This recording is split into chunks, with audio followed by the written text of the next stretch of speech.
Bueno, compañeros, compañeras,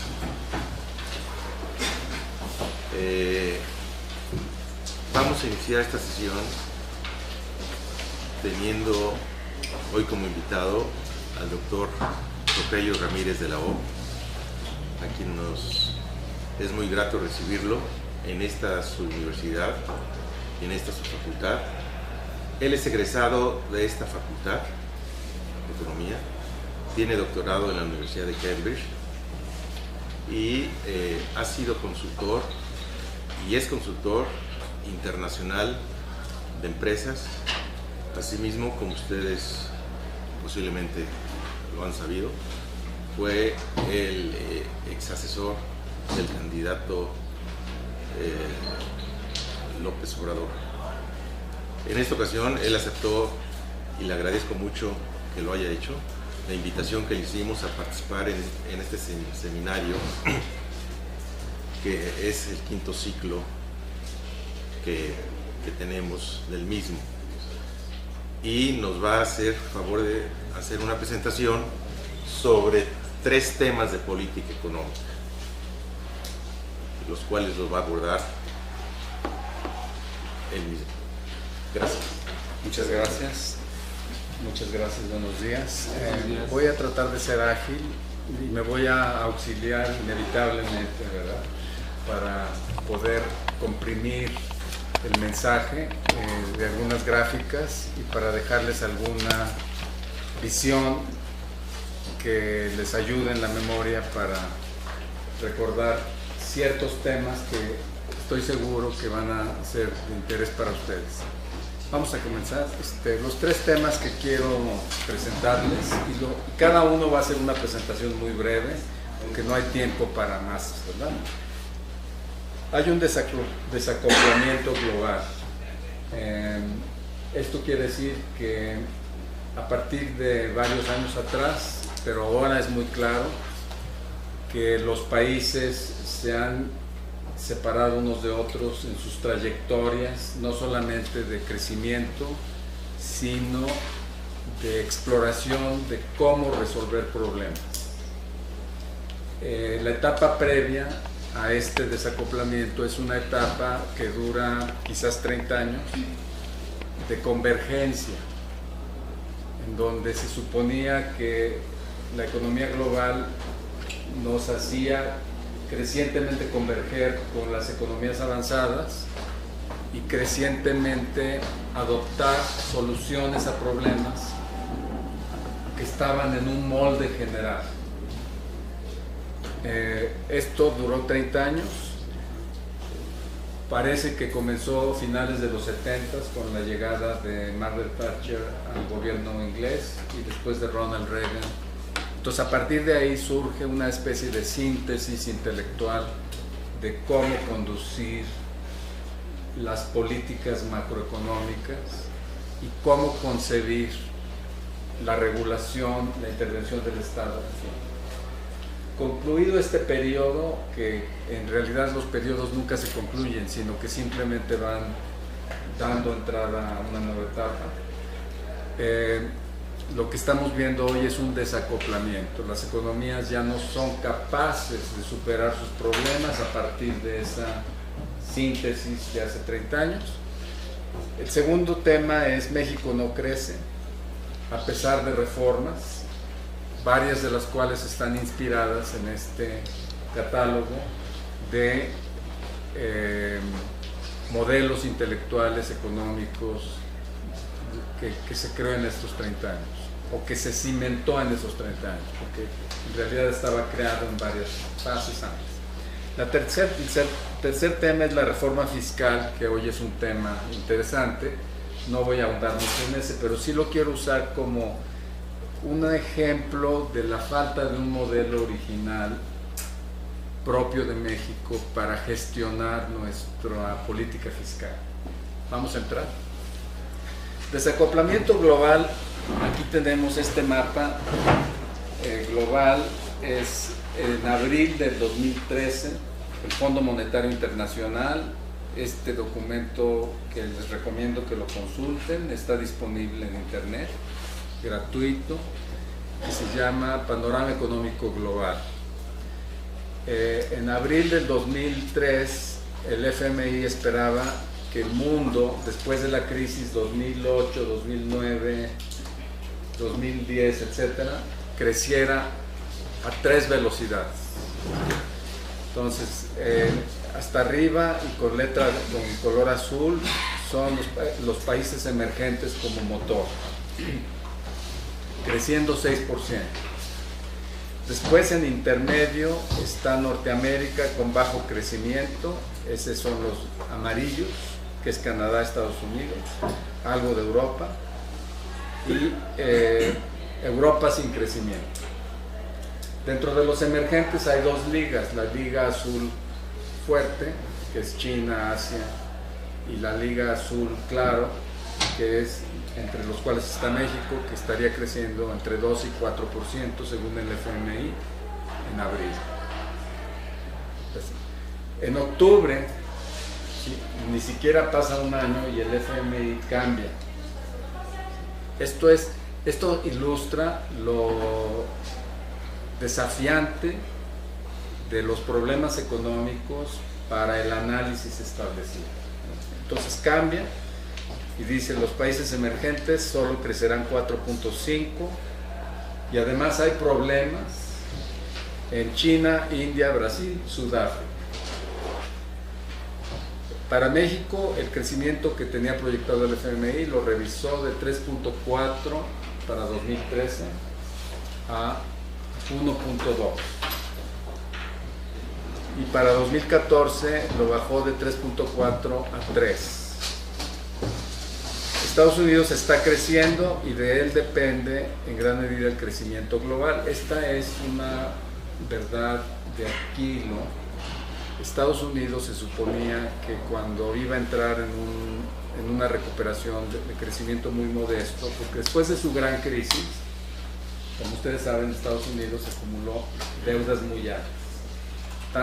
Estas deudas muy altas del sector privado las tuvo que rescatar el gobierno, toda la vivienda, por ejemplo, una intervención del Estado como no se había visto ni siquiera en la Gran Depresión.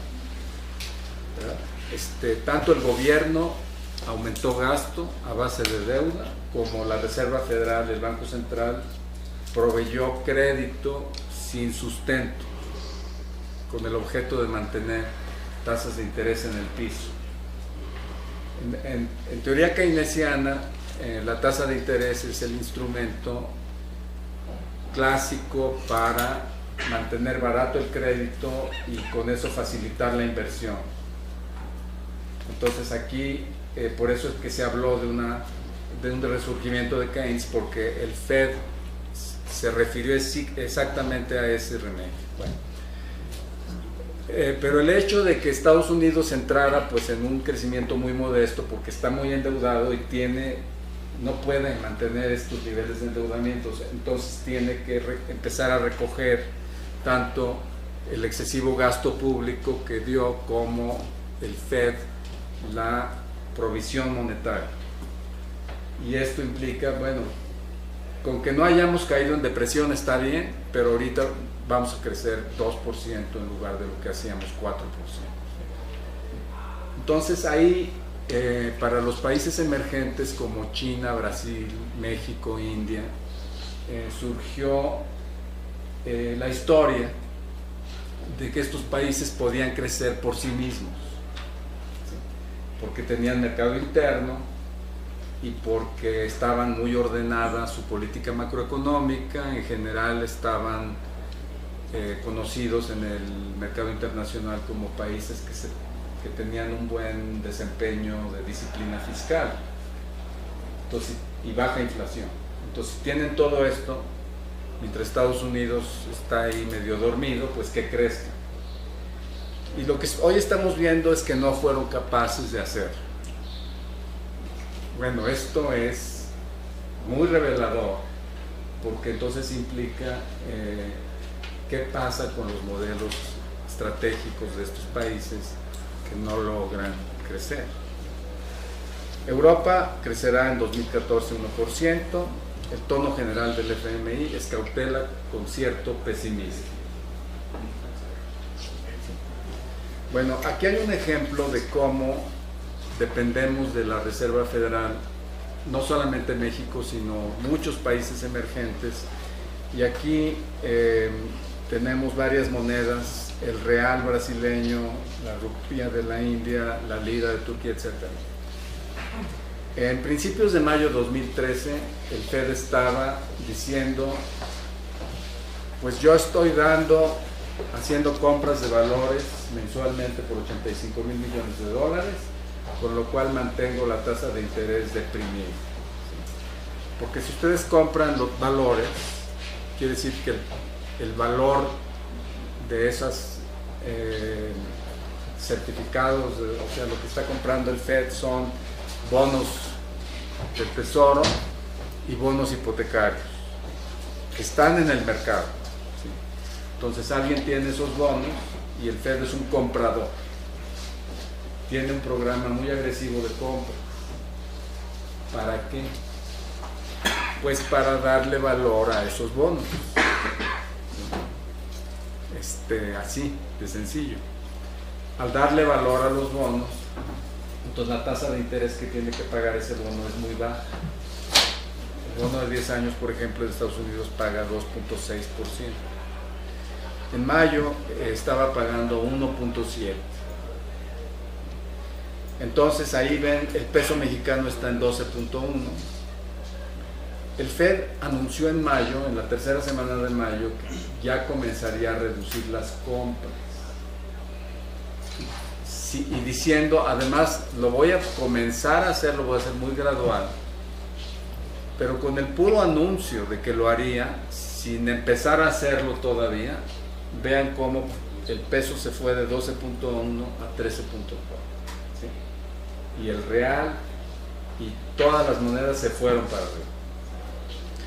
Luego el Fed se espanta un poco porque también saltó la tasa de rendimiento del bono americano, saltó de 1.7 a 3.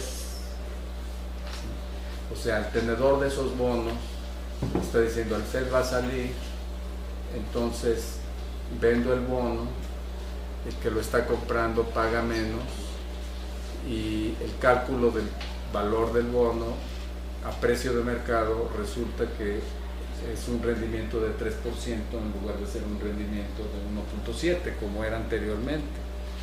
Eso es simplemente una relación entre valor y rendimiento, y significa, cuando aumenta el rendimiento, que bajó el precio del bono. Entonces se asusta el Fed, y entonces en septiembre, que es cuando se suponía que iba a empezar a reducir las compras, cada mes hace la compra. Entonces el mes que entra puede decir: en lugar de comprar 85,000, voy a comprar 80,000. Cuando no hizo la reducción en septiembre, vean cómo el peso se regresó a 13, de 13.4. Y ahorita, por cierto, ya está en 12.7, 12.8. O sea, ya está regresando a los niveles fuertes, porque los mercados se han dado cuenta que el Fed no va a poder reducir las compras que está haciendo. Ahora, claro, al no reducir las compras significa que está... no es cierto que imprima dinero así como billetes, ¿no? Sino que lo que está haciendo es crearle una nota de crédito a los que le venden el valor que compra. Esa nota de crédito llega a las reservas de los bancos comerciales, y por definición el nivel de reservas de un banco comercial le permite dar crédito. Entonces, cuando dicen que es inflacionario, es incorrecto. Es potencialmente inflacionario por si y solo si el banco da crédito basado en esas reservas. Pero precisamente cuando hablamos del colapso del mecanismo de transmisión monetaria, lo que estamos viendo es que los bancos ni siquiera están prestando, ¿sí? Aún teniendo estas reservas, porque no perciben porque esté seguro su dinero o porque tienen más problemas de cartera o por las dos. Bueno, vean cómo con la libra esterlina y con el yen japonés no ocurrieron esas variaciones, de donde se desprende que las economías emergentes, sobre las cuales se había fincado la historia de que iban a ser los nuevos actores del crecimiento mundial y el motor, en realidad están infladas, es decir, infladas en un sentido, en una realidad que al cambiar el Fed su postura simplemente las regresa a donde estaban y no van a poder salir adelante. Bueno, seguimos. Otro ejemplo del desacoplamiento industrial es que vean ustedes la curva roja está comenzando en diciembre de 2009, la curva azul es la producción industrial de Estados Unidos y la curva roja es la producción industrial de México. ¿Sí? Se suponía que México, si Estados Unidos crece, México va a crecer porque nosotros tenemos mucho que le exportamos y muchas de las plantas mexicanas están dedicadas a fabricar partes para la planta americana. Pues vean cómo no es cierto, cómo ya hay un desacoplamiento, y eso también es una interrogante sobre el supuesto bajo el cual está afincada toda la política comercial de México, que es: me voy a mantener cerca de mi principal socio, trato de integrarme y cuando él crezca yo voy a crecer.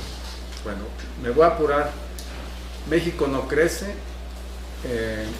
me voy a apurar y disculpen si es más telegráfico lo que les voy a decir porque estoy viendo el reloj, pero aquí ven ustedes cómo hay una caída en la tasa anual de crecimiento del producto, y aquí tenemos dos indicadores: en curva azul el consumo a tasa anual y en curva roja, perdón, al revés, el consumo en curva roja y el Producto Interno Bruto en curva azul.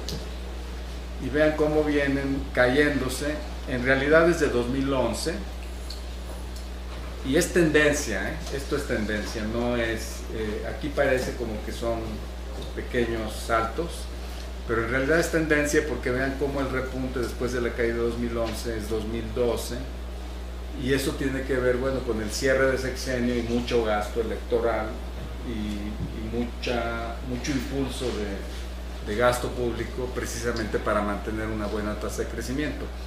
A ver la siguiente. Estas son tasas, las mismas, pero están ajustadas por estacionalidad. ¿Sí? Entonces, aquí en esta ya se permite ver que tanto el producto como el consumo están en negativo en el segundo trimestre del 2013. Vean cómo la exportación, vean cómo la exportación está creciendo 2.7, es la curva verde, vean de dónde viene. La inversión está creciendo 0.4%. Vean de dónde viene, de tasas de 8. Y el Producto Interno Bruto está creciendo 1.5 y vean que viene de tasas de 4. ¿Sí? Entonces aquí estamos viendo un ciclo, no es un pequeño bache, es una tendencia, es un ciclo en el que se agota el crecimiento que tuvimos después de la crisis de 2009, que es un crecimiento de rebote. Ese crecimiento de rebote en el mundo económico, en el mundo de las ideas económicas, muchos lo interpretan como ya está superada la crisis de 2008-2009, etcétera, etcétera, los países van a crecer. En realidad, parte de eso es cierto y parte no. Aquí está una encuesta del INEGI, que creo que es muy buen material de trabajo, si ustedes tienen que trabajar con eso, porque es una encuesta entre los productores manufactureros en donde les preguntan cuáles son los pedidos que esperas de clientes, que es la curva roja, y cuál es el empleo que esperas dar, y esa es la curva azul. Vean cómo, estas son encuestas, no son datos duros, pero vean cómo dibujan bastante bien la trayectoria de la economía real. Entonces, las encuestas sirven pues también para eso, para ayudarnos a ver qué velocidad tiene el ciclo, en qué dirección va, etc. El Producto Interno Bruto y sus componentes para todo este argumento de que México no crece. Vean ustedes, en el 2012 crecimos 3.8, primer semestre 4.4, después menos. 2013, primer semestre ya es un dato, crecimos 1%, y el segundo semestre, esa es mi propia estimación, 0.3, vamos a crecer 0.6. Y en el segundo semestre se acelera el crecimiento. Esto es un supuesto mío, pero todavía muy frágil, porque estoy suponiendo que el gobierno, con los recursos que obtenga la reforma fiscal, va a gastar mucho, porque necesita ganar las elecciones en 2015, necesita llegar. Si la economía marca tendencia y toma tanto tiempo la tendencia, ¿sí?, en madurar, pues entonces necesitaría empezar a gastar ya desde enero para llegar en buenas condiciones políticas, de aceptación política, a la elección de 2015. Entonces ese es el supuesto. Pero aparte de ese comentario, en realidad lo que estamos viendo son tasas muy bajas de crecimiento. Vean, por ejemplo, la demanda interna, su crecimiento está bajando de 4.4 en 2012 a 1 en 2013 y crecería a 2.8 en 2014. No recupera lo que perdió de crecimiento en 2012. Bueno, aquí todo el argumento de por qué están pasando estas cosas, desde mi punto de vista, es que está mal hecho el diagnóstico global, está mal hecho el diagnóstico nacional, y como ejemplo les traigo el ejemplo de la política fiscal. Entonces vamos a ver aquí, perdonen tanta cifra tan pequeña, pero les doy el argumento y ven como aquí hay un bloque de cifras que es gasto público, y luego abajo está qué representa ese gasto como porcentaje del Producto Interno Bruto, y vamos a remontarnos al año 2000, en donde el gasto total público es 1.2 billones, que representa 18.9% del Producto Interno Bruto. En 2006 termina el primer sexenio del PAN y ese gasto ya aumentó en 1 billón, de 1.2 a 2.3, y pasó del 18.9% del producto al 21.4%. Dentro de ese gasto, por cierto, hay gasto de capital, que es inversión pública, y hay gasto corriente, que son salarios, oficinas, lo que se llama gastos operacionales, ¿no?, subsidios. Y vean cómo ese gasto aumentó de 10.8 a 12.7. Entonces llega el año 2012 y ese gasto ya pasó de 2.2 a 3.9, y como porcentaje del PIB llegó a 25% del Producto Interno Bruto, y el corriente a 15% del Producto Interno Bruto, comparado con lo que tuvo el último año el presidente Zedillo, de 10% del Producto Interno Bruto.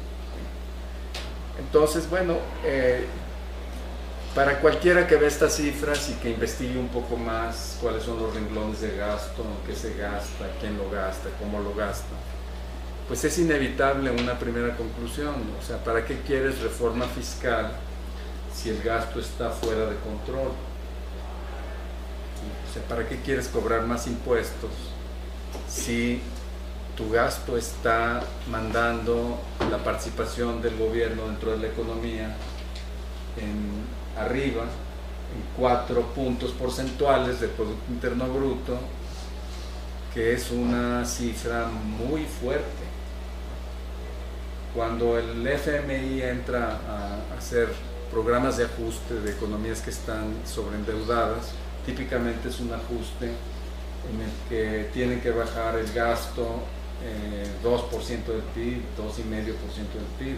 Nosotros hicimos ajustes en los años 80 con el presidente de la Madrid y después otra vez en los años 90, que eran 3 puntos del PIB, que tomaron sangre, sudor y lágrimas. Entonces, ¿cómo es posible que si ya se hizo ese esfuerzo, por qué se vuelve a dejar que el gasto? Entonces, atrás de todo esto lo que hay es un desprendimiento del gobierno y de la política económica de su papel como promotor del desarrollo, porque si no está utilizando el gasto para que la economía crezca, entonces ¿para qué lo está utilizando? Lo está utilizando para gobernar. Está bien, pero ese gasto en las épocas de México, cuando se desarrolló en los años 30, 40, 50, 60, el gasto era una herramienta de desarrollo. ¿Por qué se perdió ese paradigma? Bueno, se perdió por lo que estamos aquí platicando, porque vinieron estas escuelas de pensamiento que tienen 30 años, en donde el Estado se desprende de la responsabilidad de desarrollo, porque eso lo puede hacer el mercado. Y entonces, bueno, de repente el Estado tiene mucho ingreso y lo gasta mal. Seguimos. Bueno, la agenda de reformas está mal porque, aquí les doy un ejemplo nada más, ¿no? Además, la reforma fiscal que están aplicando, originalmente iba a ser impuestos al consumo. No se atrevieron a ponerlos porque hay mucho malestar social, que no es de sorprender con esa caída del nivel de actividad. Pero entonces, como necesitan los ingresos, se fueron a lo que hay, y esos son alimentos chatarra y bebidas y mascotas y lo que sea, que ya ustedes ya lo saben. Bueno, entonces, la agenda de reformas está mal porque todas descansan en una hipótesis de mercado eficiente. O sea, si el gobierno se retrae de intervenir en la economía para guiarla, el mercado se va a encargar y lo va a hacer bien y va a gastar el dinero mejor que el gobierno. Inicialmente México tuvo una apertura comercial al exterior en los años 80 y 90 que generó mayor exportación y que fue un éxito y que fue una de las políticas que apoyó esta agenda. Por cercanía estructural con Estados Unidos y porque en los años del intervencionismo mexicano nosotros tuvimos una industria automotriz a la cual intervinimos y le exigimos componentes nacionales y un alto grado de integración. Cuando hicimos esa apertura de comercio libre, ya teníamos esa industria, ya estaba formada. Entonces, por eso es que no es ninguna sorpresa que la industria automotriz sea uno de los motores de la exportación, porque desde los años 30 habíamos creado toda una cultura de regulación y de fomento del contenido nacional. Bueno, las privatizaciones y el cambio de política monetaria, que no voy a abundar ahorita, la desregulación, todas estas reformas siguen un modelo que es muy básico, demasiado primitivo para un país como México o como India o como Brasil. Entonces es un modelo que, como se busca, se procura que sea un modelo que se aplique a todos los países, no se puede complicar mucho. Entonces es un modelo básico. O sea, si México tiene una institución, por decir algo, Nacional Financiera, que presta mucho a la industria y tiene una cartera que está con participación de capital en industria metalmecánica o en industria o en construcciones o lo que sea, pues no conviene, porque lo mejor es que no tenga, que lo mejor es que sea la banca comercial la que arbitree si esos prestatarios van a pagar y ya. ¿Para qué se complica? Entonces el modelo es muy básico. La política fiscal que estamos haciendo ahorita, esa fue la que se justificó en el año 82-84, cuando México estaba en una gran crisis. Incluso suspendimos los pagos de la deuda externa, pero es una política fiscal de gasto sin freno, y después de querer llenar los faltantes de recursos con más impuestos o con ingreso del petróleo, y esta política fiscal no se adapta a las condiciones específicas de México. Y aquí vemos, por ejemplo, ya hubo una reforma laboral y no ha dado mayor resultado. Entonces, estos son simplemente temas para que ustedes piensen en ellos como agendas de reformas que no están anclados en una realidad muy compleja, porque vienen de un libro general, o sea, de un librito, para no exagerar. Esa es, traté de terminar para que, si quieren tener tiempo de algunas intervenciones,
Vamos a dar pausa a estos tres primero y seguimos con los siguientes.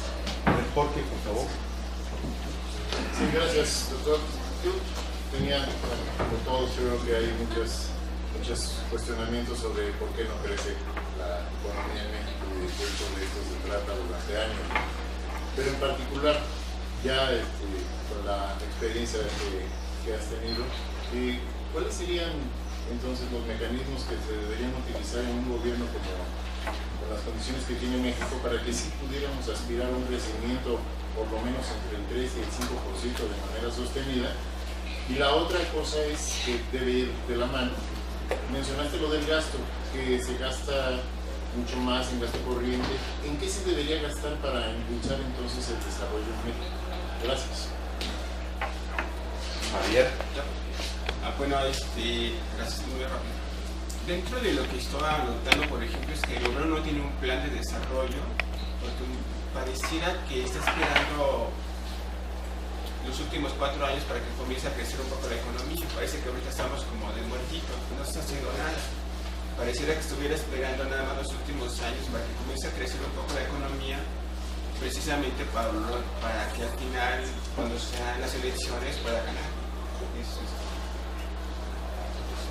Finalmente, Víctor. Siguiendo, bueno, es un poco teórico, digamos que es la ley de los rendimientos decrecientes de los factores de producción.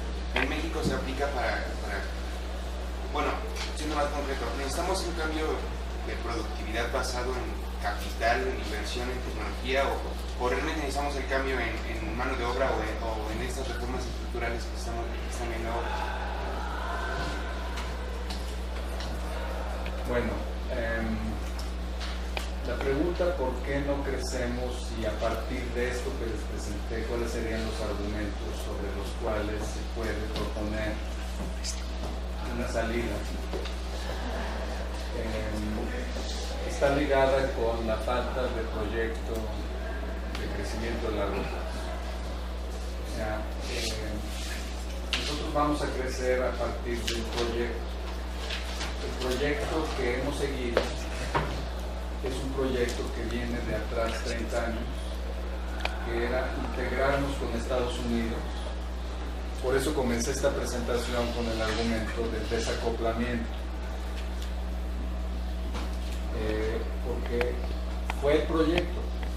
Vamos a controlar nuestra inflación, nuestro déficit fiscal, para podernos integrar con una economía que es nuestro principal cliente. Eso tiene mucho sentido.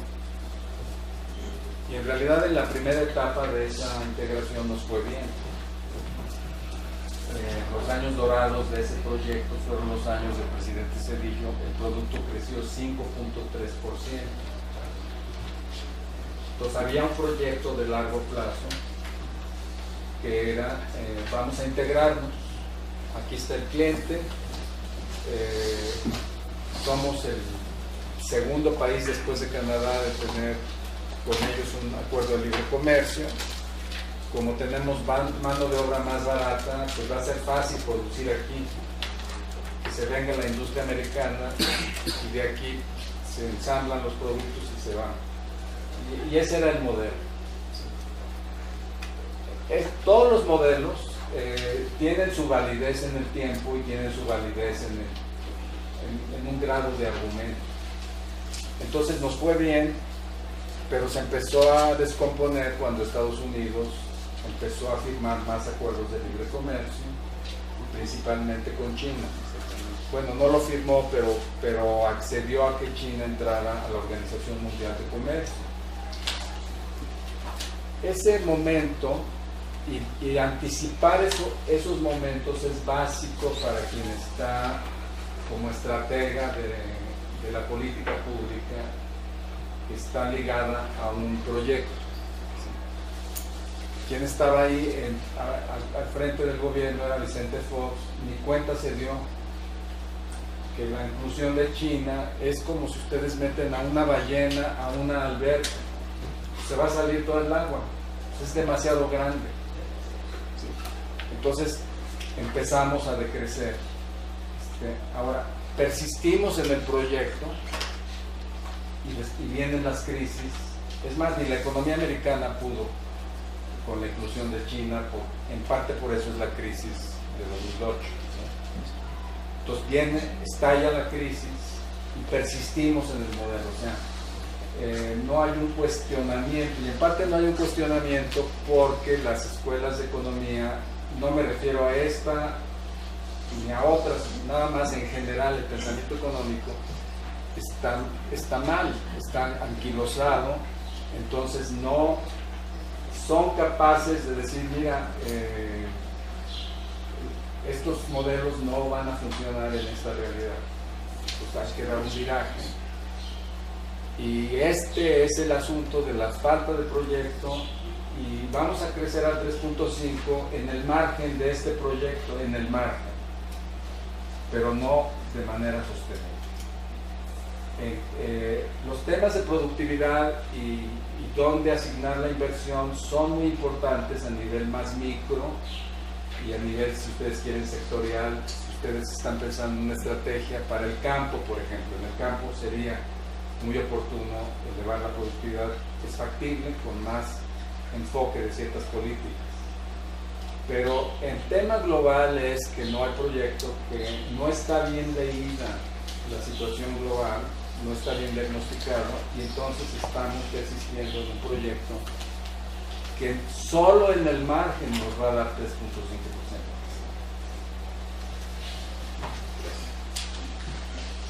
A ver, empezamos con Alejandro. ¿Quién más? ¿Nombre? ¿Perdón? Yo soy ella.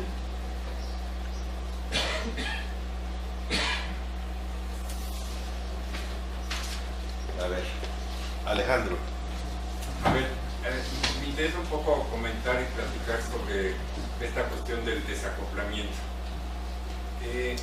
Uno de los supuestos es, con los que hemos trabajado, es de que incluso en digamos, los 12 años anteriores, antes de llegar a este momento, la propia economía mexicana, siguiendo tu hipótesis, ya no crecía precisamente, digamos, por este desplazamiento, ¿no?, de la manufactura china, en realidad digamos, puede habernos desplazado de la alberca, nosotros éramos ahí un pececito y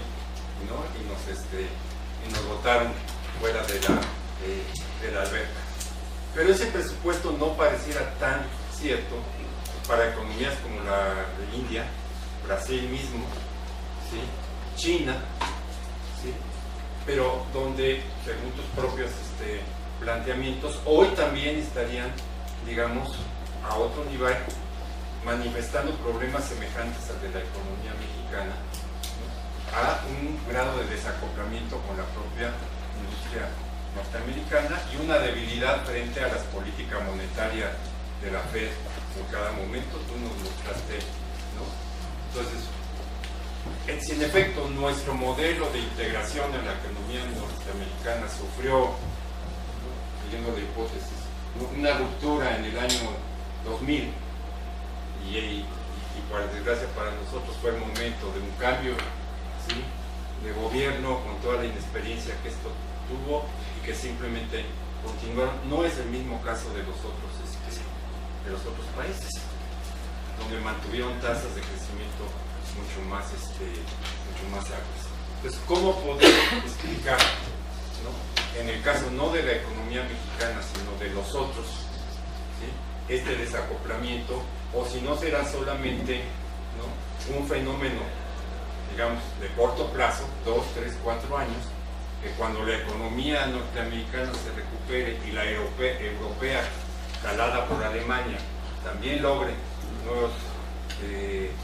nuevas tasas de crecimiento alto, pueda reciclarse ese acoplamiento y volverse a generar, digamos, esa simbiosis entre las economías desarrolladas y los países medios o como queramos llamar. Johnson. Retomando un poquito lo que dice el equipo. ¿Por qué? Porque pues, hoy las exportaciones mexicanas a Estados Unidos han perdido un poco de peso respecto a hace una década y media cuando empezó el Tratado de Libre Comercio. Eso que implica que probablemente nos estamos diversificando un tanto hacia otras regiones, y es claro, un poco hacia Europa y un poco hacia América Latina y algo tal vez a Asia. Entonces, no necesariamente pueda ser negativo ese desacoplamiento. Lo que usted comentaba sobre el crecimiento de México es cierto. En las últimas 3 décadas pues ha habido un cambio en el estilo, en la forma de hacer la política económica en el país, y eso lo que ha generado es pues un estancamiento de la economía. Esa es la evidencia, ¿no? Los números están claros y no hay nada que discutir. Lo que no me queda claro todavía de su propuesta es qué tiene que hacer México para recobrar esa tasa de crecimiento. ¿Qué tiene que ser diferente a lo que se ha hecho en los últimos 2 sexenios, que en realidad no se ha hecho nada?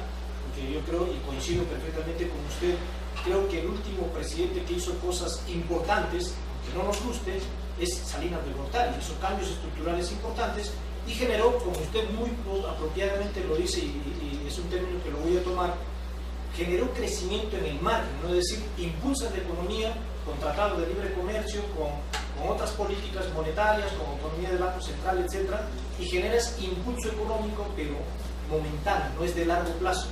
Entonces llega Fox, no hizo nada, se dedicó a administrar el país, lo que le dejó Cedillo. Llega Calderón y tampoco hizo gran cosa, y ahora estamos metidos en un grave problema de crecimiento económico. El empleo, ayer salieron los datos del desempleo, sigue creciendo el desempleo, la generación de empleo vía IMSS sigue a la baja. Entonces, eso que es de coyuntura, del momento, no hemos podido superarlo. Mi pregunta es, ¿qué tiene que hacer el país diferente a lo que se ha hecho para lograr un crecimiento no de 3%, porque 3% no nos es suficiente? Este país necesita crecer en promedio 5%, lo que dicen siempre, de manera sostenida y a largo plazo, que es un poco que es sonar a rollo, ya repetido, pero necesitamos crecer a esa tasa, ¿no? Y no hemos hecho las políticas.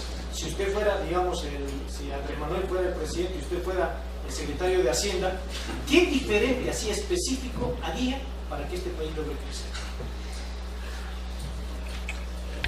Eso va a causar honorarios, ¿eh? No vendría. A ver, José Rafael.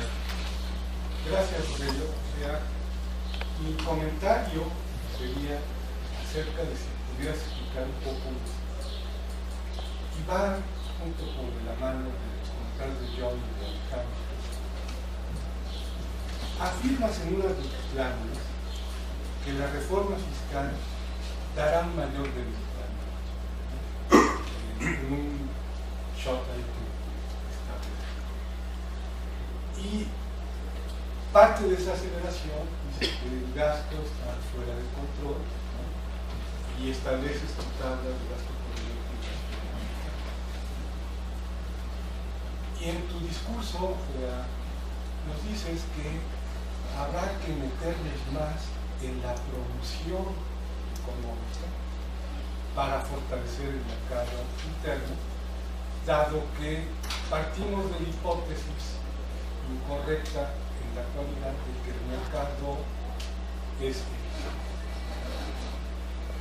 aquí me surge una duda, porque si efectivamente vemos el gasto corriente y el gasto de capital, pues prácticamente hay poco margen como para que el gobierno promueva ese asunto de la competitividad, del empleo, del mercado interno. Pero ¿qué papel jugaría entonces la política monetaria? Porque hasta ahora la política monetaria ha sojuzgado a la política fiscal. ¿Y qué papel jugaría? Y que quizá faltaría esa reforma de todas las reformas que nos han estado diciendo, la reforma de atacar a los mercados. Si nosotros trazamos un análisis de estructura económica y lo ponemos como mercado, ya hay una serie de estudios en donde nos dice que la competencia está altamente concentrada en prácticamente más de la mitad de los mercados y medianamente concentrada en la otra parte que nos queda de los mercados. Entonces, parece ser que no hay incentivos como para que aumentemos el empleo y crezcamos más allá de este margen de crecimiento. Entonces, sí me gustaría que plantearas algo sobre esa parte. Es muy pertinente todos estos comentarios. Déjenme comenzar con el desacoplamiento y si es posible interpretarlo, lo que estamos viendo, como algo temporal que después regresa a la normalidad, y todo lo que habremos visto es simplemente un ajuste que duró algunos años. No estoy seguro de que se pueda recuperar tan fácilmente, porque el grado de rompimiento del equilibrio como existía al momento de la crisis americana es, si no es como el de los años 30, es mayor al de los años 30. Es decir, es una crisis de carteras de endeudamiento muy alto de la clase media americana, que nada más analizada económicamente significa, bueno, si el Estado la rescata para que siga consumiendo, entonces la deuda pasa al Estado y entonces el Estado va a tener un déficit fiscal y eso implica que no puede gastar con la misma libertad y que no va a poder, que se va a ir deteriorando un poco la infraestructura, en fin, la educación, que es lo que ha pasado en Estados Unidos. Ya vimos ahora que hasta ya tienen conflictos políticos precisamente por este sobreendeudamiento llevado al Congreso, en fin. Entonces, este rompimiento es casi de la misma magnitud como el que ocurrió cuando Keynes escribió Las consecuencias económicas de la paz.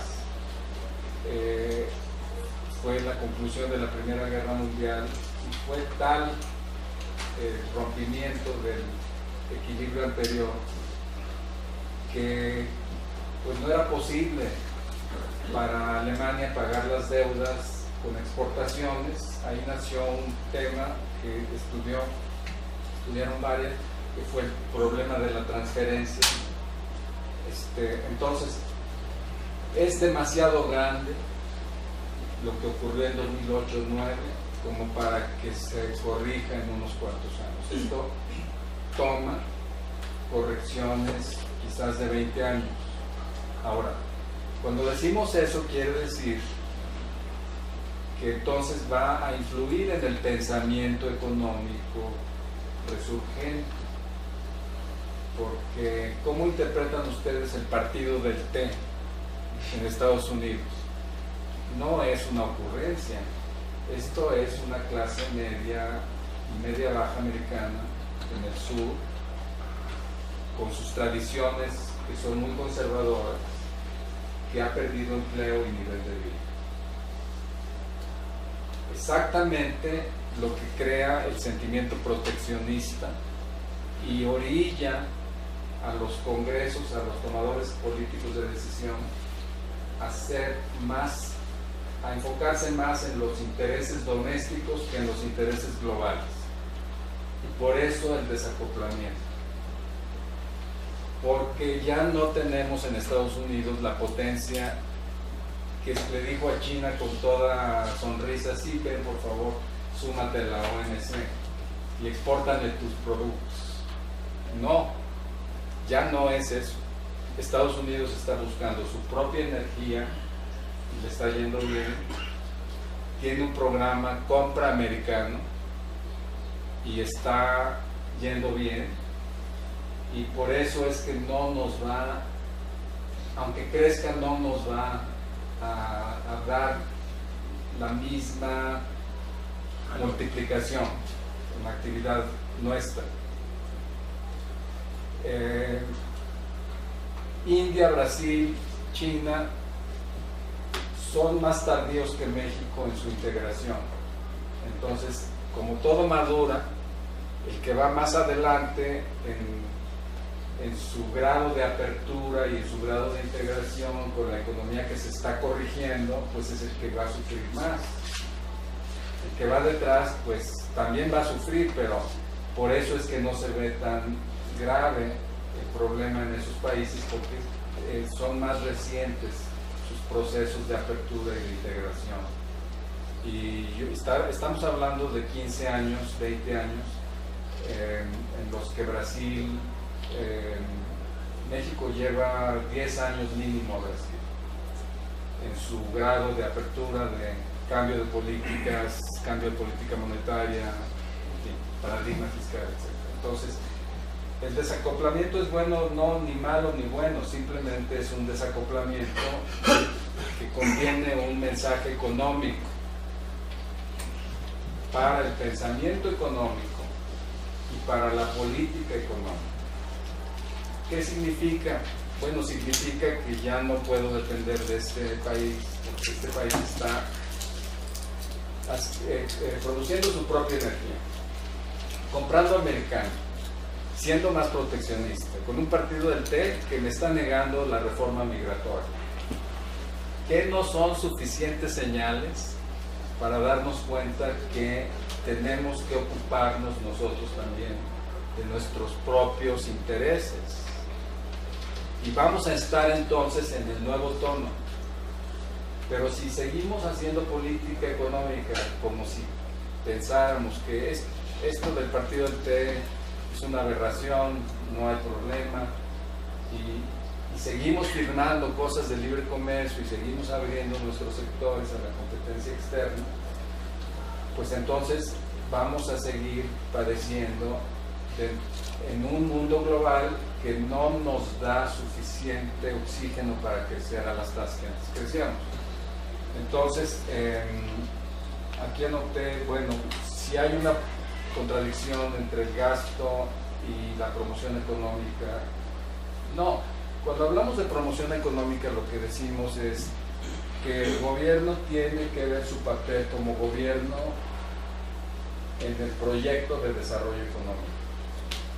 ¿Eso implica reducir gasto corriente? Sí. ¿Para qué? Para llevarlo a inversión pública. ¿En qué sectores habría que invertir? Bueno, pues, en energía estamos importando la mitad de la gasolina y el costo de producción del crudo es de los más bajos del mundo. ¿Por qué estamos comprando la gasolina a 10 veces el precio de lo que cuesta el crudo que nos pagan? ¿Por qué no procesamos el crudo? Y ya no importamos la gasolina y de paso nos ahorramos los fletes, que son muy caros. ¿Por qué estamos importando el 40% de los alimentos? ¿Por qué estamos firmando un acuerdo de libre comercio con Perú y con Brasil? Bueno, que ese no se ha firmado, pero lo quieren firmar, que son exportadores de alimentos, que nos van a crear más problemas a los productores de alimentos. Entonces, eso es lo que significa que el Estado se encargue de pensar en el desarrollo. No en gobernar nada más, sino en el desarrollo. Esa es realmente la tarea número uno. Entonces, no hay contradicción entre promover el desarrollo y al mismo tiempo reducir el gasto, porque en realidad lo que hay que reducir es el gasto corriente para llevarlo a inversión, hacerlo más eficiente, adelgazar la burocracia, en fin. O sea, este es el tipo de cirugía que necesita México. ¿Y por qué estamos diciendo que tenga que ser desde el Estado? Bueno, pues porque el sector privado va a seguir las señales que reciba de la política pública. Si nosotros damos la señal de política pública, mira, quiero firmar un acuerdo de libre comercio con Brasil, ¿sí? Entonces es un gran exportador de soya y de carne. ¿Cómo quieren ustedes que reaccione el ganadero de México, el productor de soya? ¿Creen que va a invertir más? Entonces, ese es, pues, el sector privado va a responder a las señales que reciba de la política pública, y tienen que ser señales muy fuertes, sí tienen que ser señales de cambio. Esta crisis a Estados Unidos le ha servido para despertar de su marasmo de que no intervenía en los mercados financieros y ahora ya interviene. Está regulando muy fuerte, está metiendo a la cárcel a muchos banqueros, siguen metiendo a la cárcel, está exigiendo la separación de la banca comercial de la banca de inversión, que estaban juntas. O sea, la banca de inversión puede especular mucho, y si están juntas, entonces la banca de inversión va a especular con el depósito de los ahorradores. Entonces, la separación entre banca comercial y banca de inversión es un tema que trae la legislación nueva. En fin, o sea, no les alargo mucho, pero yo diría, México sí puede, pero ¿qué es entonces lo que tendría que hacer? Tendría que repensar el gobierno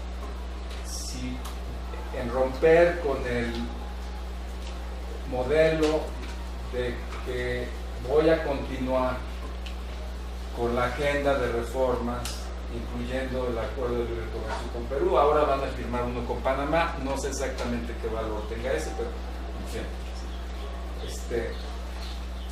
y ocuparse más de los temas puntuales que son los que permitirían crecer un poco más en el corto plazo. Ahora, recobrar el gran proyecto de desarrollo para las próximas 5 decenios, eso va a tomar tiempo.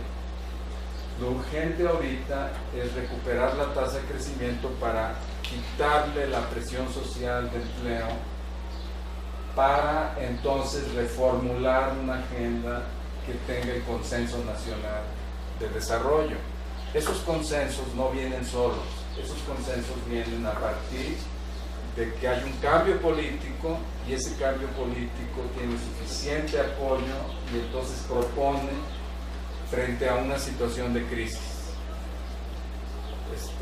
Por eso fue exitoso el cambio que se inició con Miguel de la Madrid, porque había una gran crisis y entonces el cambio fue: vamos a arreglar la macroeconomía, vamos a bajar el déficit y vamos a hacer disciplina fiscal y van a ver cómo, y sí, y duró 30 años. Entonces, lo que hay que ver ahorita es, esto es una situación suficientemente de crisis que amerita un gran cambio político, puede ser que sí. Si es un gran cambio político, y aunque no sea un gran cambio político, ya con un cambio de gobierno tendría que ser suficiente para reenfocar y poder diagnosticar: mira, el mundo global no nos está dando suficiente crecimiento, más bien nos va a dar proteccionismo. China está protegiendo a sus productores. Si yo mantengo mi mercado abierto al producto chino, estoy permitiendo que me exporte su desempleo a mí. Eso es lo que está pasando. Entonces, yo también tengo mucho desempleo. ¿Quién me lo compra? Entonces, yo tengo que producir más domésticamente. Ese es el proyecto, producir más. De corto plazo hay 2 o 3 medidas que se pueden implementar para elevar la tasa de crecimiento, reducir la presión y entonces sí enfocarse, una vez que ya se ataque el problema inmediato, entonces sí enfocarse en una gran agenda de desarrollo. Y ese tiene que estar basado en produzcamos más nosotros mismos. Fue el exministro Tony Blair, el ex primer ministro Tony Blair a Alemania. ¿Quién mencionó a Alemania? Hace un momento, de visita, y lo recibió la señora Merkel, la canciller, y le dijo: qué interesante, la experiencia de Alemania ha resistido la crisis europea y ahora es el país sobre el que se fijan las esperanzas de la recuperación europea. ¿Cuál es el secreto alemán? Y la señora Merkel le dijo: nosotros todavía fabricamos cosas. Sí. Y ese es el asunto. Entonces, no es mucha ciencia, es simplemente tener una buena visión, una visión acertada de qué pasa en el mundo, tener un buen diagnóstico de qué es lo que ha pasado en México y aplicar sentido común a las emergencias que están a la vuelta de la esquina y después pensar en una verdadera agenda de desarrollo que es posible con infraestructura, con educación, sí, los temas que ustedes ya conocen, que son como más de largo plazo estructurales. La política del gobierno tiene que tener un primer capítulo que es cómo recupero la altura de un vuelo que está cayendo, un avión que está cayendo, su altura, cómo la recupero para estar ahí ya más en altura, y entonces en altura ver cómo voy a aterrizar en la siguiente, pero ya no me estoy preocupando si ahorita se me va a estrellar el avión con una montaña. Entonces, perdón por esta respuesta tan larga. A ver, Eduardo. Juan.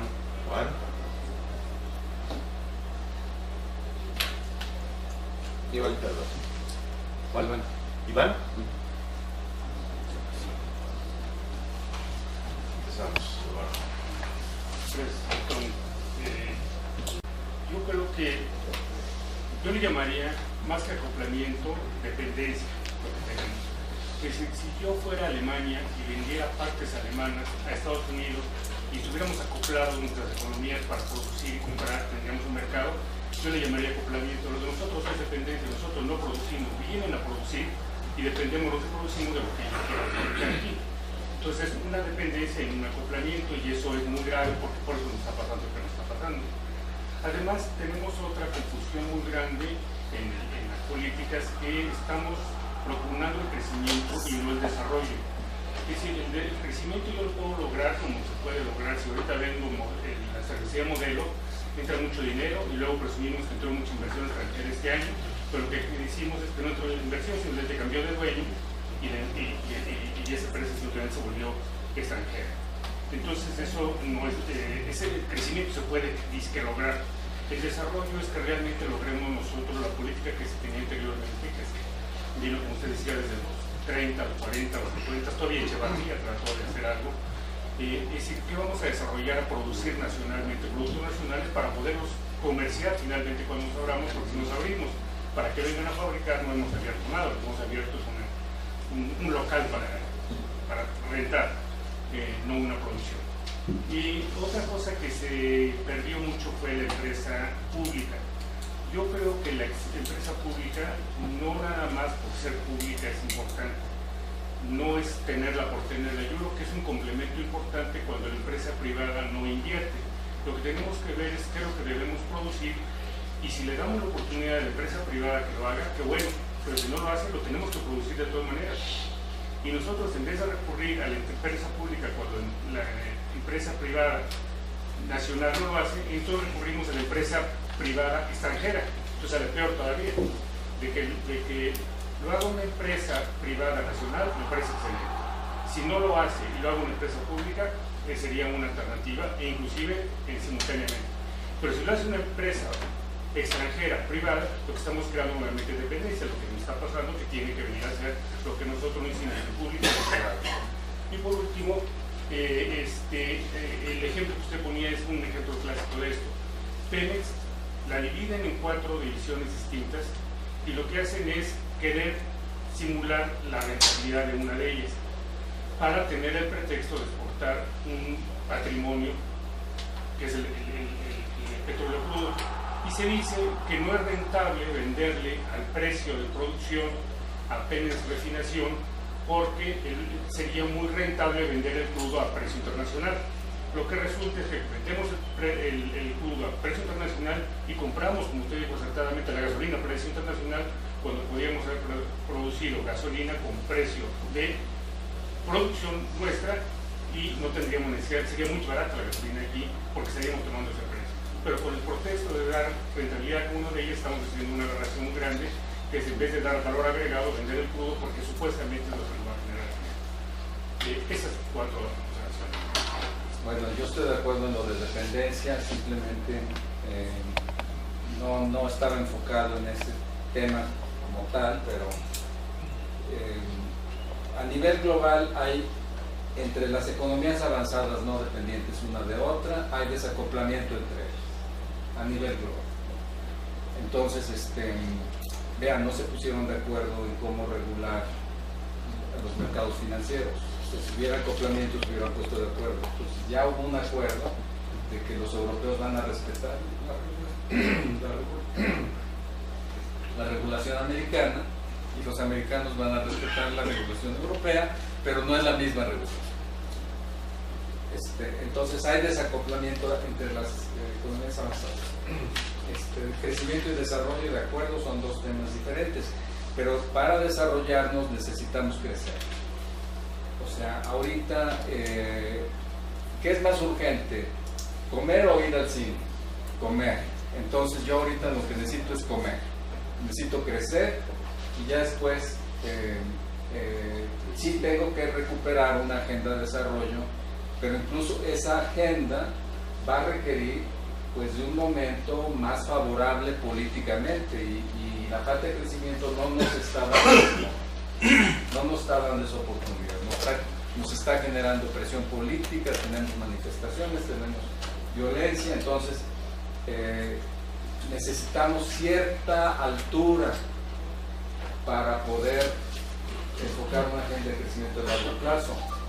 De acuerdo con las empresas públicas, privadas, sobre eso nada más les recomiendo que piensen en este tema. Este ejemplo de gasolina y refinación, petróleo crudo y producción de gasolina y refinación es un ejemplo de cómo la teoría económica hace un mal servicio porque en la teoría económica lo que dice el análisis sobre el cual se basa este razonamiento de la Secretaría de Hacienda es un análisis microeconómico del ITAM. No estoy diciendo mayor cosa, ¿sí? Entonces, ¿qué análisis es ese? Bueno, es un análisis de que cuál es mi costo de oportunidad si yo dedico el crudo a que se refine en México y mira, son muy ineficientes, pierden mucho dinero la cadena de refinación, tienen más empleados de los que necesitan tener, etc. Y en cambio acá es una renta pura, me dan $100 por barril, entonces es un puro análisis microeconómico.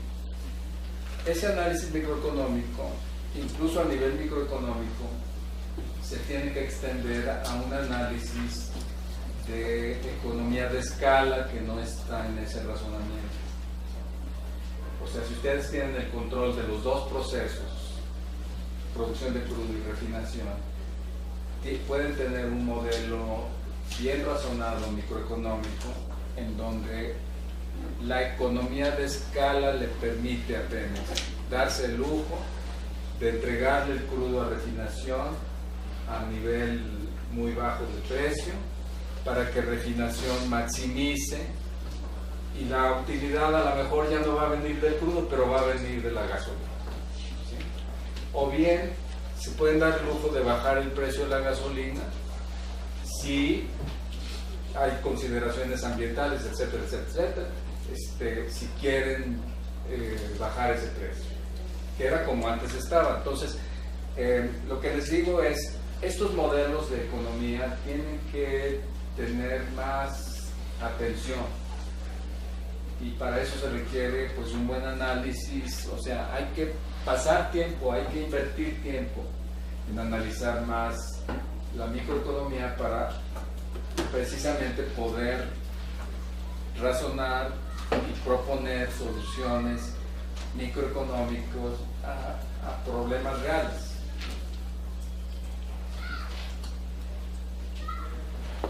Bueno, Juan y después Iván.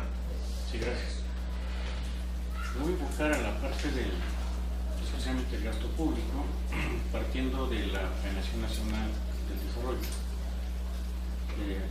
Los planes nacionales de desarrollo que se generan por los candidatos a la presidencia que ya son en cargo, tienen 6 meses para presentar su plan. De hecho, ese plan no aplica ni siquiera en 6 años, porque se entrega 6 meses posteriores entre funciones, y por lo tanto se empiezan a delinear, contiene una serie de programas y líneas de acción para ese gobierno. Ante esta cuestión del desfasamiento ya existe una ley de ingresos, o ya existen los ingresos propiamente para ese primer ejercicio, y también el decreto de presupuesto de ingresos aprobado en el momento que prácticamente entre funciones el nuevo presidente. En términos de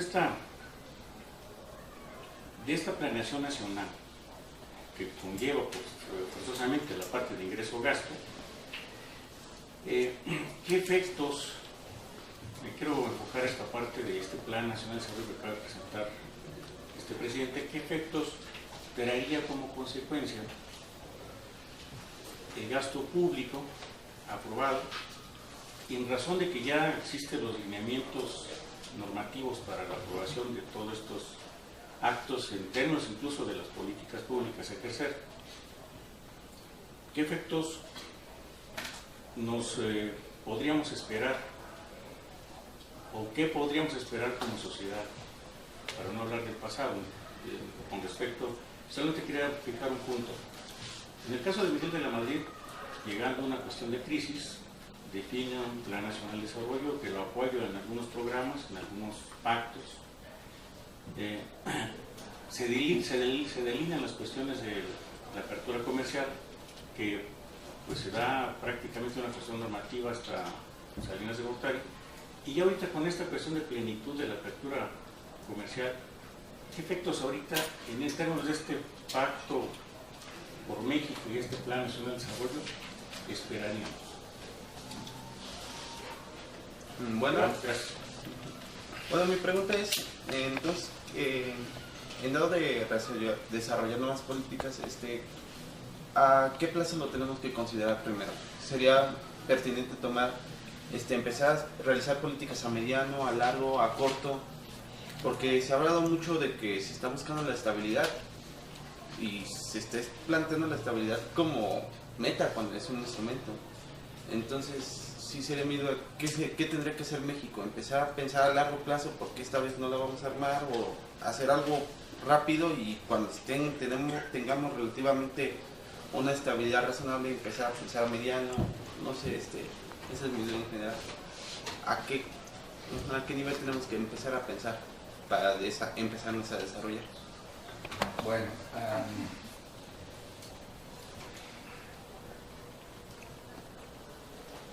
yo diría que el gobierno, el Pacto por México, están ocupados en gobernar, no están ocupados en... No creo ni que hayan leído el Plan Nacional de Desarrollo. Nosotros tampoco. No, la verdad, el Plan Nacional de Desarrollo se formula por mandato de ley, pero no tiene una consecuencia concreta en asignación de recursos. El presupuesto público se formula a partir del presupuesto anterior y el presupuesto anterior tiene ya una serie de programas que están con candado. Cualquier cambio radical de este orden implica un cambio político. Cambio político quiero decir una elección en donde se haga una propuesta de gobierno y haya mandato en la elección para esa propuesta, y entonces sí se pueden modificar esos candados. Pero yo no veo mayor relación entre el Plan Nacional de Desarrollo y Plan de Gobierno, y menos en presupuesto. Los plazos en los que tenemos que pensar, bueno, pues nosotros tenemos que pensar en los tres plazos, el corto, el mediano y el largo plazo. Les dejo dos ideas para que... la primera idea es este libro de Kissinger sobre China, en donde muestra, es una verdadera obra de un conocedor de China, donde muestra la mentalidad china de larguísimo plazo, cómo se plasma en planes y programas que mantienen toda su ejecución a lo largo del tiempo, con la observación de que China en esta época, y sigue todavía, es una economía controlada, ¿verdad? Entonces, en una democracia no sé qué tan factible es eso, yo quizás no, pero como quiera que sea, en China hay una visión de largo plazo sobre a dónde quieren llegar, y el modelo que más me intriga sobre esta es el de Arthur Lewis, que ustedes quizás si no, chequen, es un modelo de dos sectores en una economía de subsistencia con oferta ilimitada de mano de obra. ¿Cómo le dan trabajo a una oferta ilimitada de mano de obra? Entonces es el Estado, ¿sí? Él es el Estado chino con inversiones muy grandes, pero con una visión de largo plazo. Entonces, en efecto, hay una transferencia gradual de la mano de obra y vean, ese modelo de Lewis es una verdadera joya de análisis económico.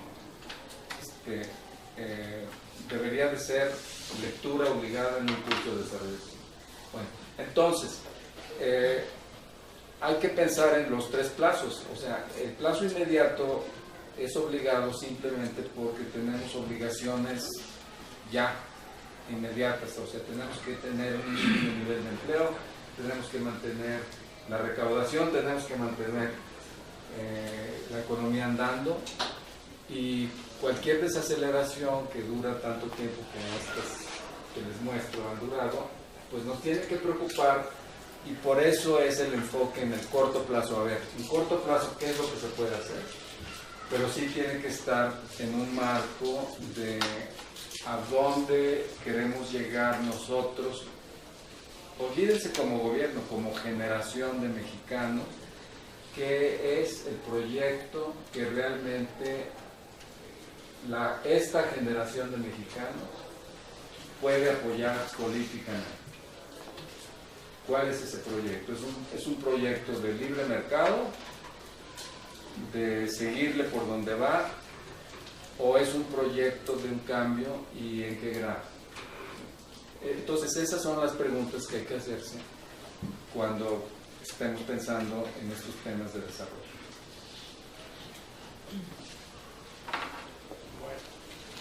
A ver, Johnson. Sí, gracias. Estás tú, yo sería el siguiente, ¿alguien más? Por fin un marxista, bueno. A ver. Bueno, perdón. Alejandro. Solo quería complementar, doctor Ramírez, la pregunta que hice hace un rato. María Mareja Caminas, ¿qué tiene que hacer como políticas y como instrumento de política económica el gobierno para reactivar la economía? Incluso puede ser a corto plazo.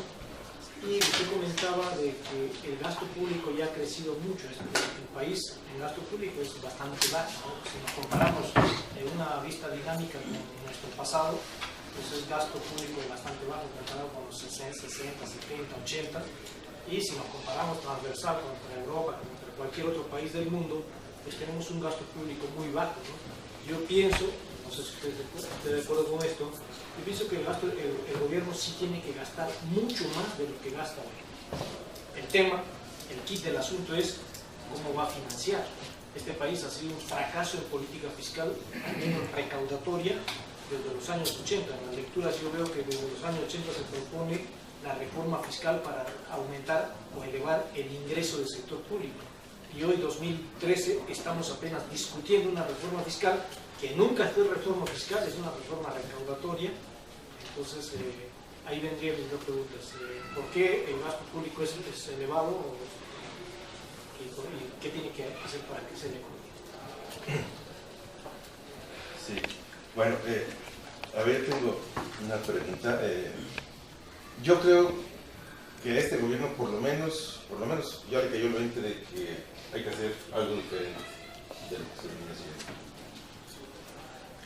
La cuestión es esta. En esta coyuntura, mi pregunta sería si estas reformas, en términos generales, si pudiera dar una general, son las adecuadas y suficientes para estabilizar, como tú dirías, en un primer nivel a la economía y recuperar el crecimiento. Y ahí sí no me queda nada claro, creo que tampoco lo tienen claro, si son las necesarias para mirar en el largo plazo hacia un nuevo proyecto nacional, que yo creo que es muy necesario. Creo que creo que se está coincidiendo en que lo que se requiere es un nuevo proyecto de país para no solamente crecer, sino para distribuir, o sea, para desarrollar. Y, perdón, falta una pregunta. Sí, dos preguntas. Para usted, esta serie de reformas que nos están planteando como estructurales, ¿son realmente estructurales o viene a ser una continuación de lo que ya se ha implementado y desde 1982 con la firma de las cartas de intención por parte de Miguel de la Madrid, en el 88 con el incorporamiento del sistema neoliberal de desarrollo en México? En 2000, lo que se sacó del Programa Nacional de Financiamiento, que a fin de cuentas viene a ser la misma cartilla de siempre, que nos vuelven a presentar en 2012 con un documento de políticas públicas para un desarrollo sustentable que saca la OPE, y es el mismo discurso que venimos a escuchar por parte de Alicia Bárcenas en el Foro México 2013. Entonces viene hacia lo mismo, sobre esa misma, pues no son reformas estructurales, es lo mismo. Y la reforma estructural fue en los años 80, se cambió todo el paradigma, entonces viene haciendo lo mismo. Una cuarta generación de reformas, o sí viene a haber un cambio para el país. Y en este sentido, ¿cómo se puede desarrollar una política industrial? Creo que es una de las cosas que se necesitan para el desarrollo del país. Bueno, ¿qué tan alto o no es alto el gasto público? Bueno, es alto, es 25% del Producto Interno Bruto, es alto en relación con lo que teníamos hace apenas 12 años y no hemos visto que con este mayor gasto público la economía haya crecido más.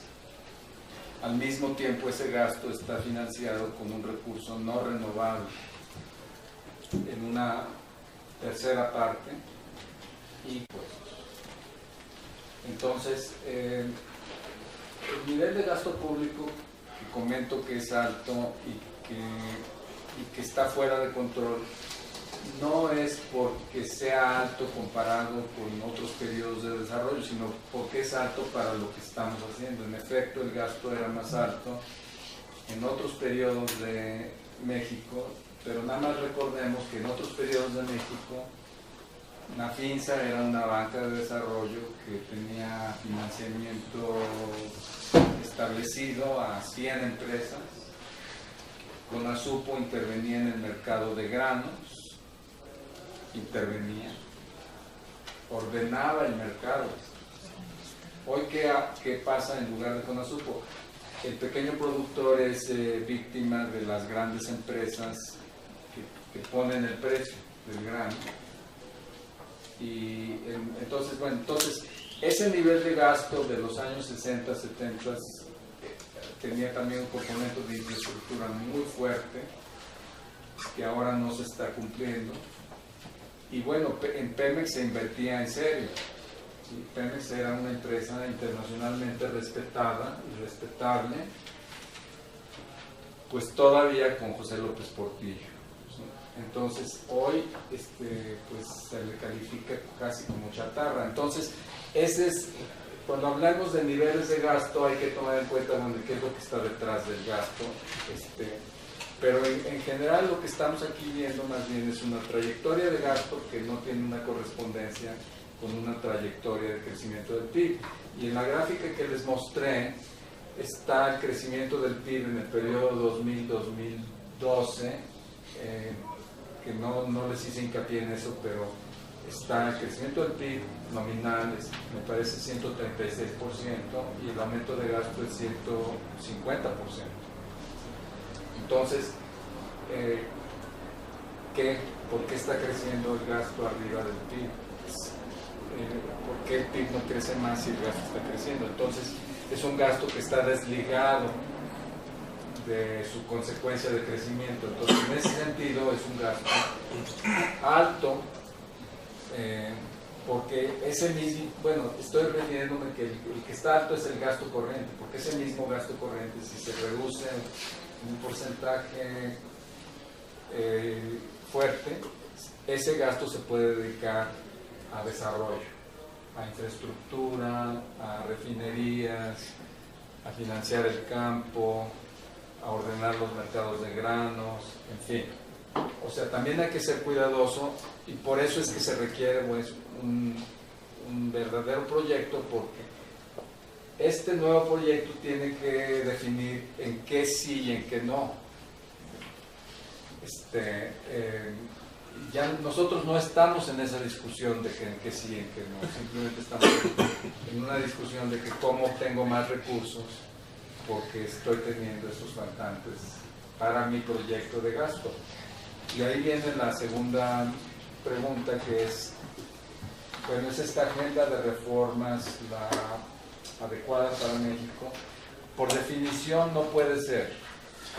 Y les digo por qué por definición. Bueno, si estamos diciendo que el ciclo de 30 años de desarrollo, de crecimiento o desarrollo, como le quieran ver, perdón por la falta de rigor, ¿no?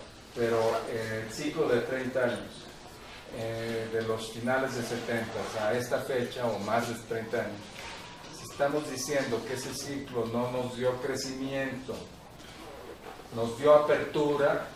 Esa fue exitosa en una parte de ese ciclo, pero dejó de ser exitosa.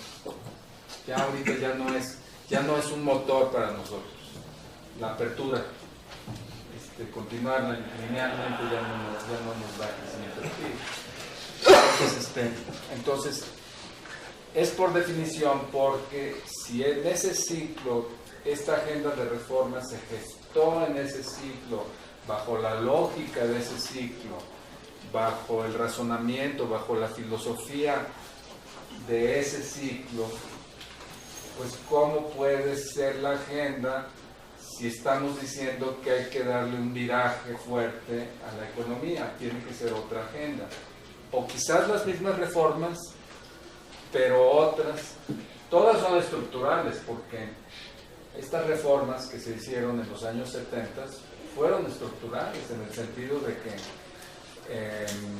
por ejemplo, se liquidó todo tipo de participación estatal en la economía de manera directa.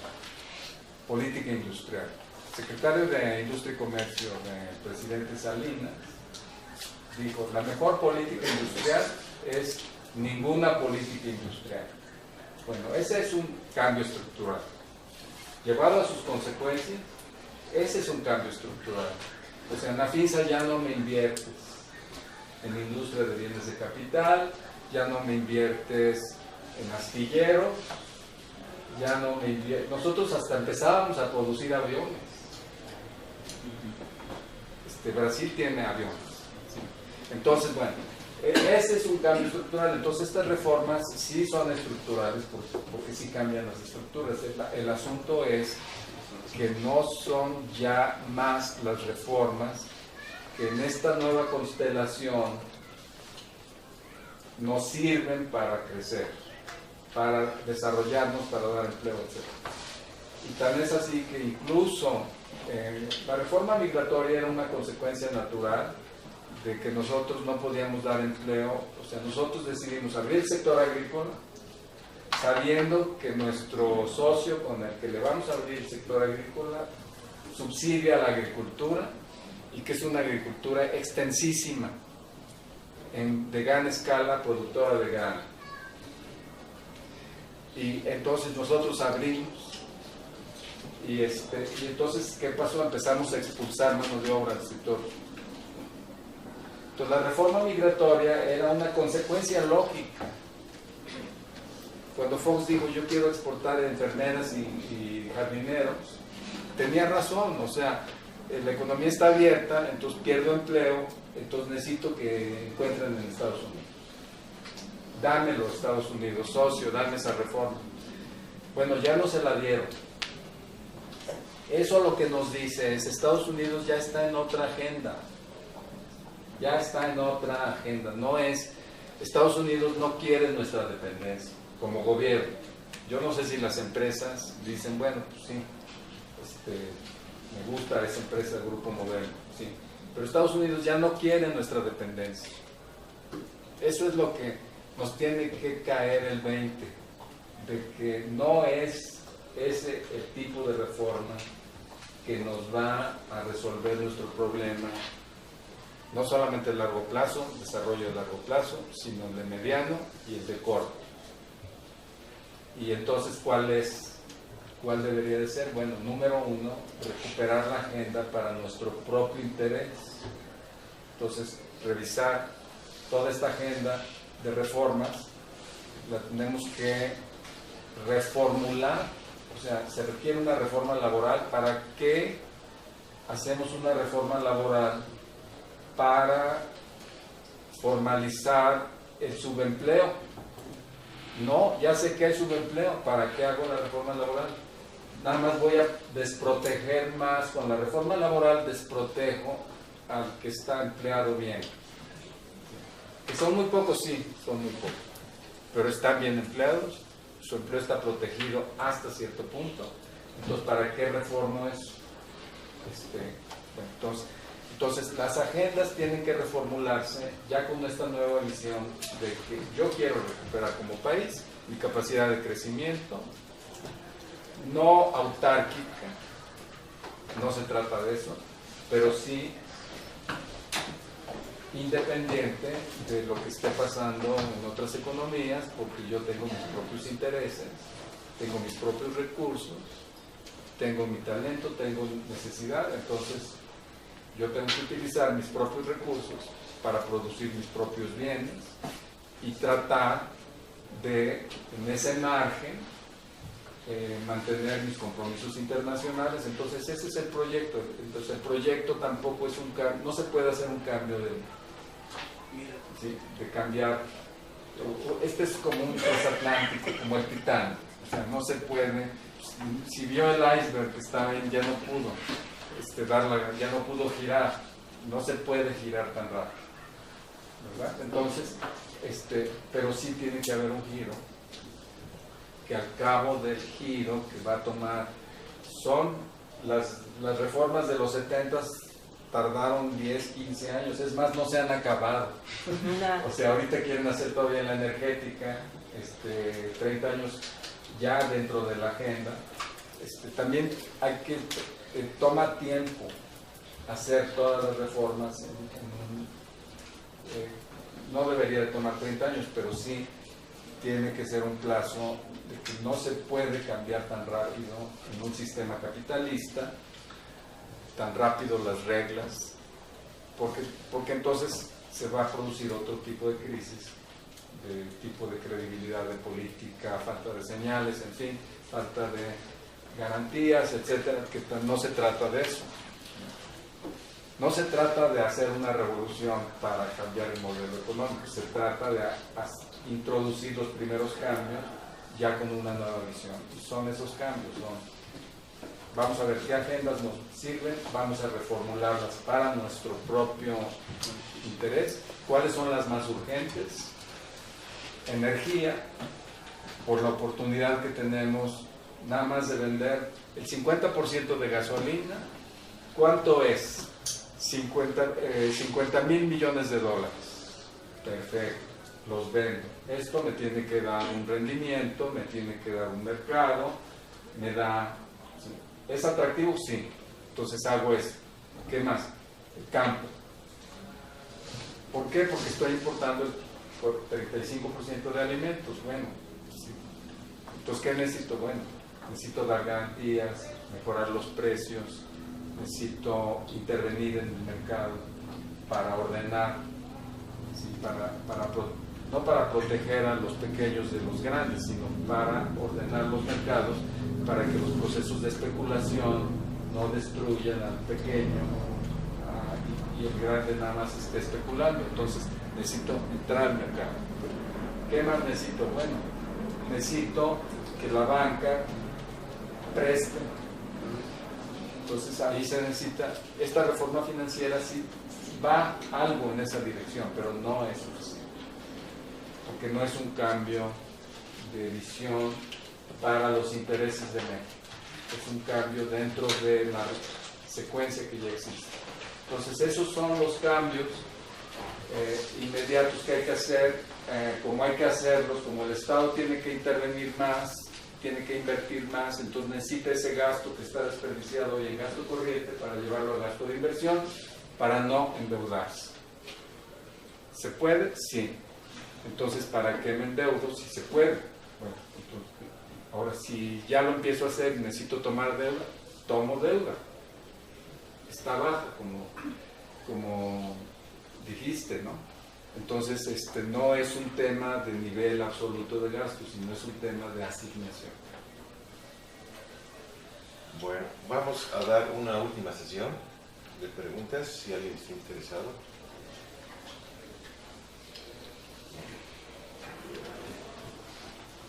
¿Quién más? Entonces, Agustín.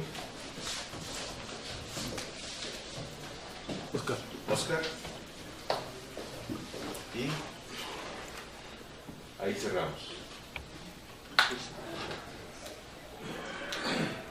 Agustín. Bien, pues gracias por la exposición. Fuimos la quinta generación de este seminario. Hemos escuchado una gran variedad de expositores. Casualmente en la sesión pasada habló Clemente Ruiz en la situación del empleo, que no es nada halagador, y uniéndolo con esta exposición, pues sí, nos damos cuenta que están muy alejados de lo que se requiere, ¿no? En términos de empleo, el panorama, como decía, y está así porque no hay un proyecto productivo, en palabras simplemente, pero no solamente no tenemos un proyecto productivo, no tenemos un proyecto como país, esta exposición, ¿no? Y tienen razón los compañeros de qué vamos a hacer, pero si esto lo unimos a la crisis que hay en las teorías económicas, el panorama se nos complica aún más. Hemos tratado de recurrir a Keynes, la semana pasada por aquí estuvo Elmar Albater, una infinidad de escuelas de pensamiento, y creo que aún más no nos ayuda mucho el que lee lo que da el premio Nobel de Economía a estos tres personajes, ¿no? Los temas que manejan. Entonces, pero esto me lleva a reflexionar incluso nosotros mismos, economistas, ¿qué estamos haciendo? A veces sí pareciera que solamente queremos, cuando queremos revivir a Marx, decir, Marx, ¿qué hacemos? O a Keynes. Pero yo no he visto propuestas propiamente, incluso de las reformas de los propios partidos, porque yo también tengo esa impresión, los diputados y los senadores aprueban sin leer las cosas.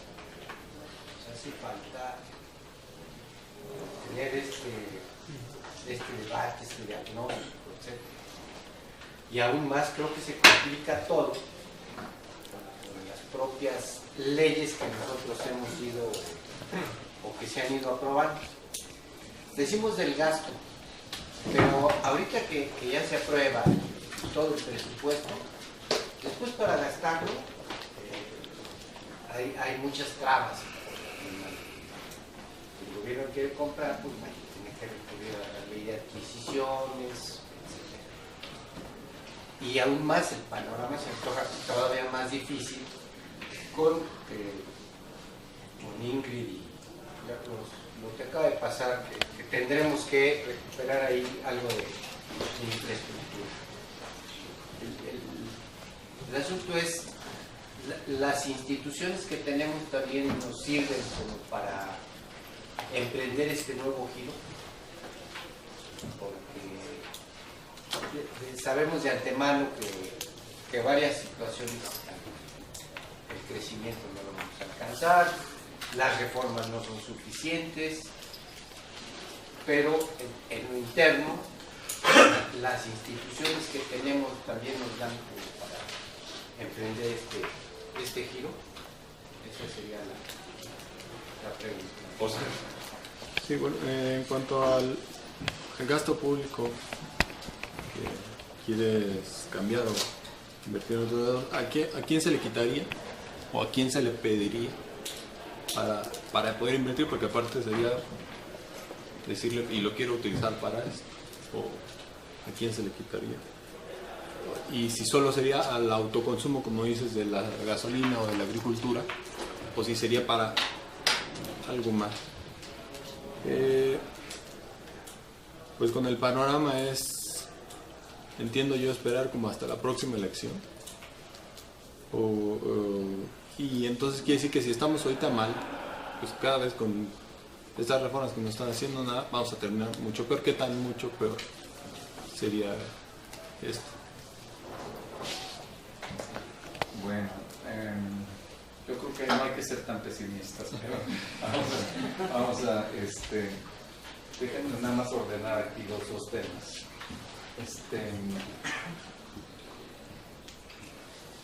Si las instituciones son las adecuadas, son las que tenemos.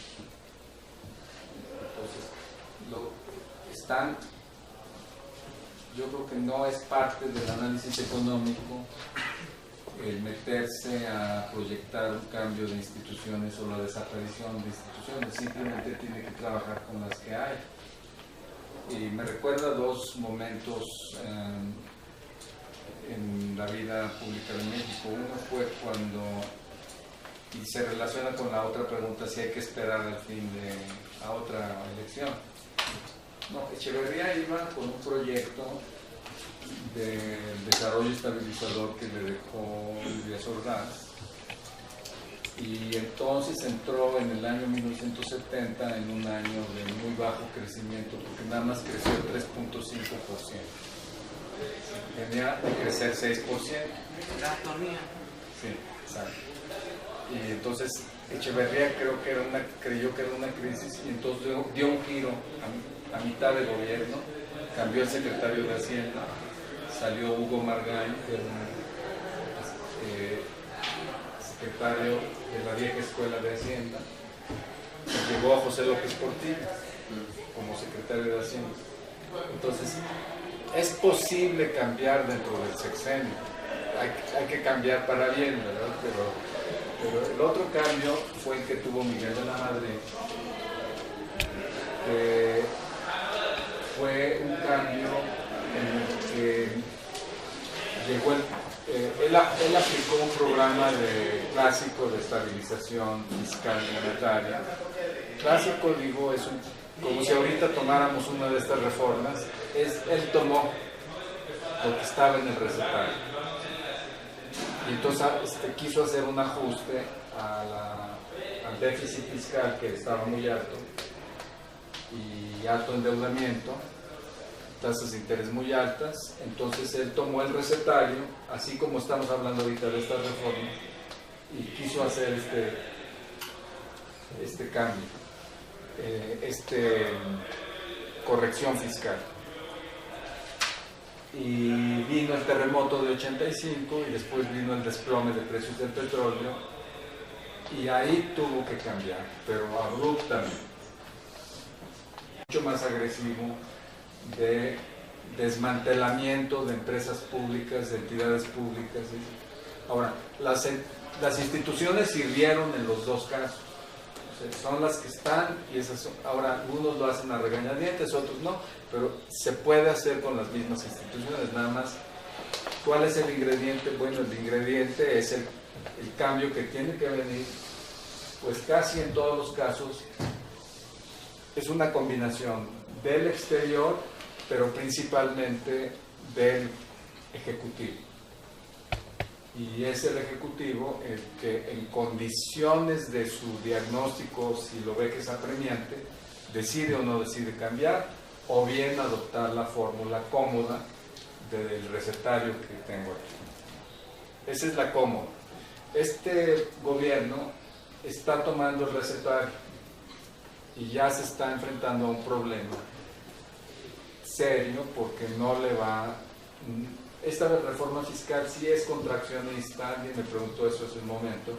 Es contraccionista porque la economía está así como vimos, ¿sí? Son niveles de economía real, esos son. Y como yo les dije, esto es tendencia, no es un pequeño bachecito, es una tendencia.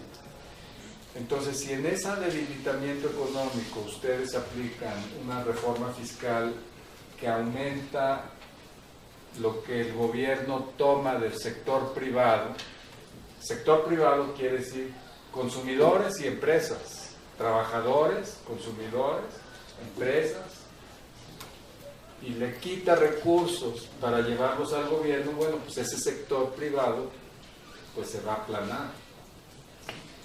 ¿Qué esperamos? Que el cuarto trimestre va a estar mal, porque las empresas van a estar viendo, a ver, esta reforma me está obligando a pagarle más al gobierno, diciéndome que lo que yo pago de prestaciones de contribución social al seguro social no es deducible, que los aguinaldos no son deducibles, que la participación de utilidades no es deducible. O sea, no es deducible en el sentido de que es costo. la empresa dice, aquí está mi ingreso, aquí está mi costo, lo que sobra, sobre eso me calculas mi impuesto. Estos ya no son deducibles a costos, entonces quiere decir que va a tener su base de impuestos, que es esta, ahorita va a ser esta. Entonces esa empresa va a decir, no doy la participación de utilidades, no doy el aguinaldo o bajo el aguinaldo, no doy el comedor que estaba dando, no doy las despensas, porque no es deducible a costo, ¿verdad? Entonces, pues eso va a pegarle al ingreso disponible de los empleados. Que la empresa se va a adaptar, nada más que le va a tomar un tiempo, y en ese tiempo se va a contraer o sea, va a reaccionar con cautela, y eso quiere decir, ahorita no hacemos nada de inversiones, el productor de refrescos va a decir, bueno, ya ahora sí, paga, va a pagar más, el trabajador que compra la Coca-Cola para calorías, porque está en una obra de construcción, ¿qué va a comprar? Si hay alternativas, está bien que les pongan el impuesto, pero ¿qué va a comprar? Va a comprar igual, que necesita las calorías, entonces nomás le va a costar más. Entonces eso es una contracción.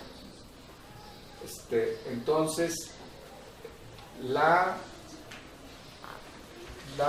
solución implica pues hacer un cambio. No puedo tomar el formulario, o la situación es suficientemente cómoda y buena para mantenerlo, no es. Si mi diagnóstico es que no es y que no me ha servido, entonces no puedo seguir con ese formulario, tengo que hacer, como no lo tengo porque las escuelas de pensamiento no me han dado mi nuevo paradigma, ¿sí?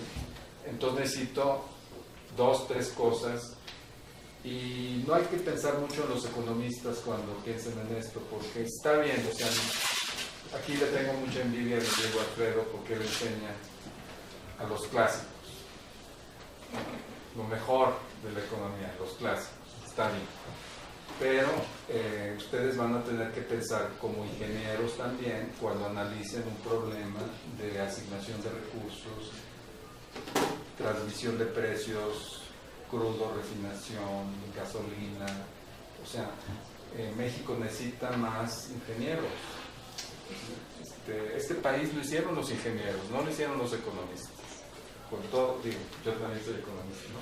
Entonces necesita más ingeniería, necesita más, porque ese es alguien que piensa independientemente de los dogmas, ¿sí? A ver, aquí, a ver, ¿qué tienes? Tengo un barril de crudo, me cuesta $11 sacarlo, me dan $100 y lo mando crudo. ¿Cuántos saco si lo proceso doméstico? Y si lo paso a refinación, y si de la refinación pasa a petroquímica, y de petroquímica llega a plásticos, ¿sí? ¿Y cómo le hago? ¿Cuánto cuesta esa inversión? Entonces, está bien, los economistas son pues una gran inspiración, pero no está ahí.